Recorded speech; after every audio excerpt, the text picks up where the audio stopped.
The night we met was special. It was magical. You could sense something good was going to come of this.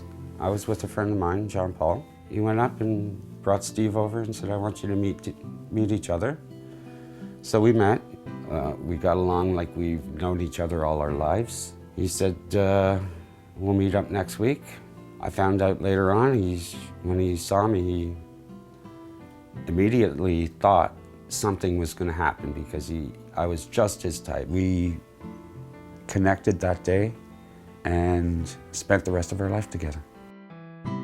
After that night, we were to meet up the following Tuesday, which is we celebrate as our anniversary, November 6th. I ended up at the bar. We met, sitting down having a drink and talking. The next thing I knew, the piano player was calling him up, and he sang a song. The first time I heard him sing, I immediately fell in love with him. Yeah, it's such a beautiful voice. And to this day, every time I hear him sing, I fall in love with him all over again. One thing he really loved was all the Art Deco, all the theaters, anything big, the old circus. He was born in the wrong time. He should have been like 1920s, 1930s. His favorite era. Vocally, his idol was Judy Garland. He learned so much from her. Stage presence, how to be natural on stage.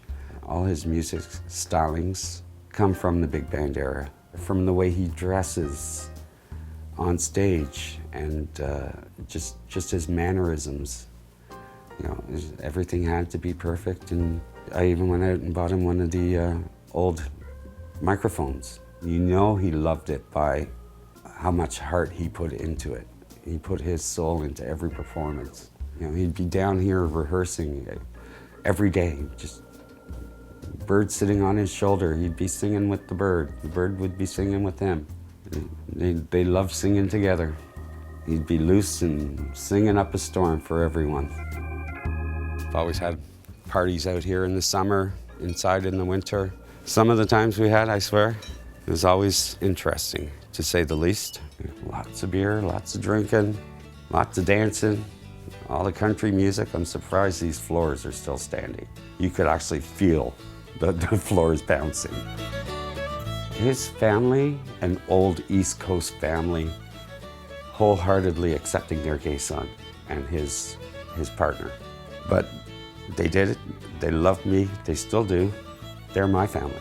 They are my family as much as I am theirs. Everyone would get together every Christmas without fail and just have an old East Coast party. Weddings, everyone, watching all the kids get married. We were going to get married earlier on, but we said, you know what? Let's make it really special. It was a long time coming, so we did it on our 25th anniversary. The day itself was so hectic, as all wedding days are, between the decorating and getting everything ready and making sure everything was just perfect. He had his mother and his sister walk him down the aisle, and then when him and his mother were dancing, it was just so special to him. He danced with his sister Lisa, who was one of the biggest things in his life. He was always there. He was her protector. The two of them just looked so natural dancing up there. The two of us weren't going to dance together at our wedding, and then that just happened. You know, we started dancing, and holding him that night meant everything to me. It was the most beautiful day of my life. Every day when I knew he was waking up, I'd call him and say, hi, how are you? And chat for a little while. Ended every conversation with, I love you, all the time. There was a bond between us that nobody could break. We never had a lot. We had what we needed. When it comes down to it, it was just me and him against the world.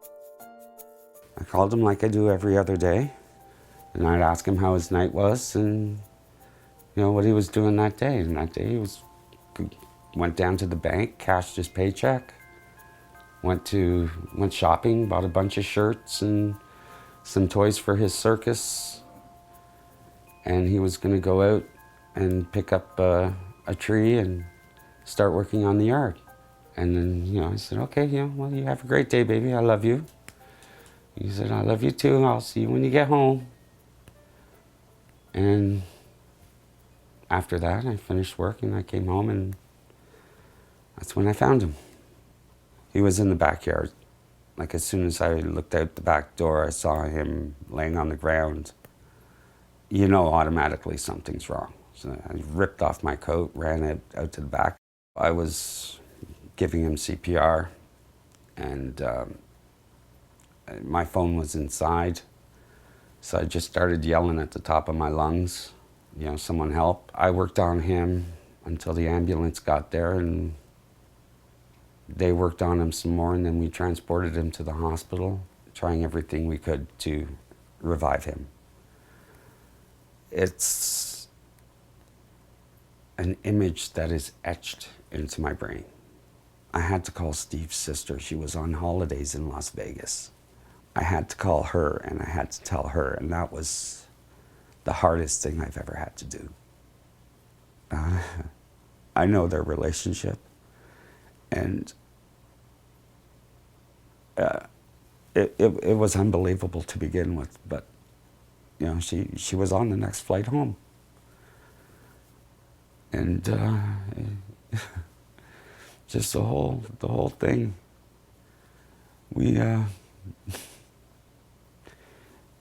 We consoled each other a lot.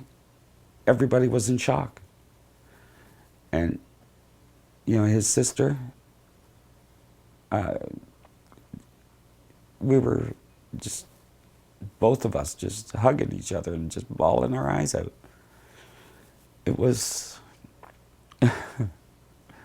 it was really hard. It just to be able to, just to have to tell them that.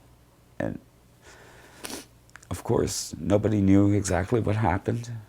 I was so fortunate to have my friends around. Everyone came out and we were all sitting together. Actually, we were laughing about his life and comforting each other and just reminiscing. And it was good because we were all remembering him in a positive way. Steve passed away 6 months to the day after his 50th birthday. Anything I do, I feel his presence with me. He's up with Judy right now, and they're singing up a storm up there. One of the songs he wrote was titled "The Closest Thing to Heaven," and he had that engraved in my ring. He is an angel with a smiling face.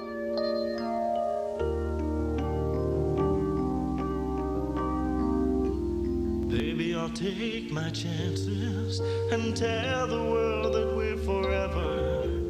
Shelter you from the rain and keep you warm in stormy weather.